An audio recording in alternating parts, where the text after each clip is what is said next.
If you've been stacking up savings, retirement money, or plan to do so, what I'm about to say might sting a little. Because while you're being responsible with your money, they are quietly using inflation to eat it alive. Now you're probably thinking, well, yeah, that's inflation. You're right, but that's just the tip of the iceberg.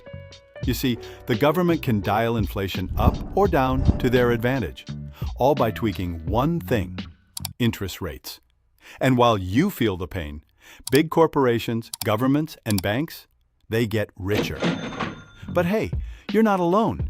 Millions of us, average people, are feeling it.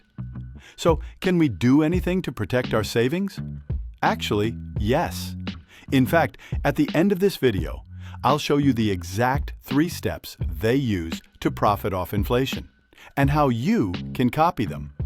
But first, we need to understand why people's savings keep shrinking, and who actually benefits from it. Let's say you go to buy groceries at your local supermarket. You grab everything you need for the month, and the bill comes out to $1,000. A year later, you walk into the same store. You buy the exact same stuff, but now the bill says $1,080. Congrats, you've just experienced 8% inflation. Nothing changed in your cart, but somehow your money buys you less. From another angle, that same $1,000 now has 8% less purchasing power. So it's like losing $80 for doing absolutely nothing, except saving your money.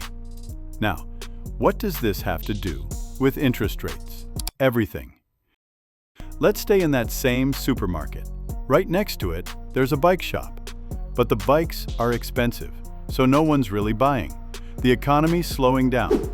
So what does the Federal Reserve do? They lower interest rates, say from 3% to 1%. Why? Because lower interest equals cheaper loans.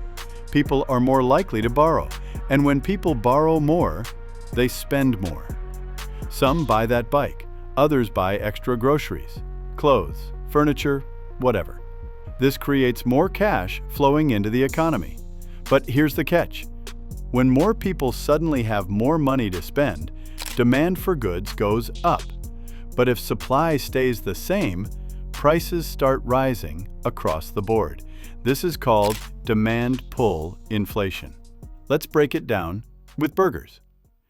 You've got 5 people in line at Seclonald's burger stand, and there are only 5 burgers. Each one costs $2. Everyone has $2. It's a peaceful day. Everyone eats. But now, let's say the government gives each of them a $2 loan at 1% interest. Now they've all got $4 in their pockets. Suddenly, everyone wants 2 burgers, but the stand still only has 5. Demand just doubled. So what does Seclonald's do? Hikes the price. Same burgers, same stand, just more money chasing fewer goods. That's inflation, caused by demand. It's not just you. You're not crazy. Things are getting more expensive. And it's not just because of interest rates or demand. There's a deeper game being played. See, when a country is buried in debt, like the US, with over $34 trillion owed, printing more money starts to look like a solution. Why? Because when more money floods the system, the value of each dollar drops. So that $34 trillion they owe, it becomes easier to pay back, using dollars that are worth less. It's like promising to pay your friend $100, but then the government makes $100 worth half as much. You still pay $100, but in real value, they only get $50. Smart for them, bad for you. This kind of inflation doesn't come from demand. It comes from policy. And you don't notice it on the news. You notice it in your grocery bill, in your rent, in how your savings feel. Smaller. So who actually wins from all this? Let's look at that. How they get richer off your savings. They're not just surviving inflation, they're profiting from it, using your money. Idle money equals free capital for them. You park $10,000 in your savings account. The bank gives you 3% interest. Meanwhile, they loan that money out at 8% for a car, 20% for a credit card. You made $300. They made thousands. No innovation.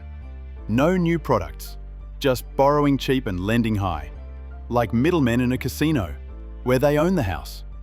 The longer your money sits idle, the more they profit.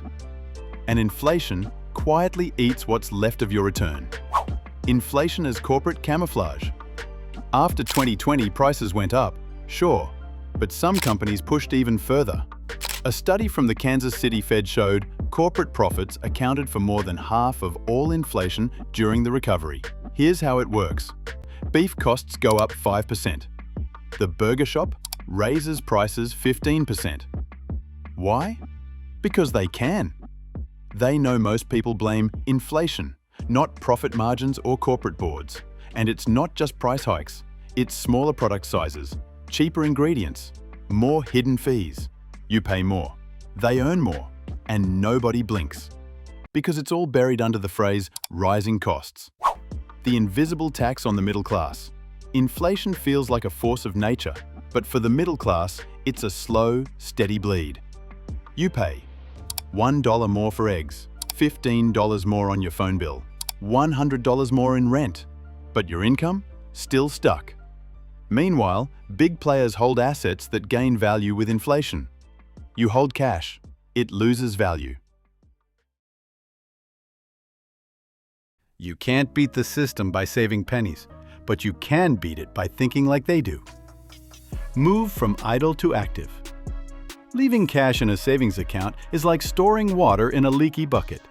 Inflation guarantees it'll be worth less next year, every year. The wealthy, they don't hoard cash. They store value in assets. Stocks, index funds, gold, bonds, or REITs, skill building or businesses. The goal? Preserve your purchasing power, not just your number on a screen. Use banks like banks use you. Banks treat your money like inventory. You should treat them like a service. Use high-yield savings as short-term parking, nothing more. Then, automatically move extra cash into actual investments every month. Every dollar you own should have a job, and that job should not be sit still and lose value. Think like a corporation. Big companies don't just cut costs, they optimize flow. Track income and outflows. Pinpoint what generates returns. Cut what doesn't.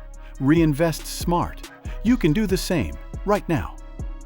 Cancel deadweight subscriptions. Build a second income stream. Freelance, content, rental, whatever fits. Reinvest profits, even if it's just $1,000 to start. Inflation isn't the enemy. Ignorance is. The system isn't broken. It was built this way. Inflation isn't just some accident of bad policy. It's a feature of the system, a quiet transfer of wealth, from savers to borrowers, from workers to asset holders. And most people, they don't even know they're in the game, let alone losing it. But you do. You know how your savings are being used. You know why prices go up. You know how the wealthy protect themselves, and how you can start doing the same. You don't need to be rich to play smart.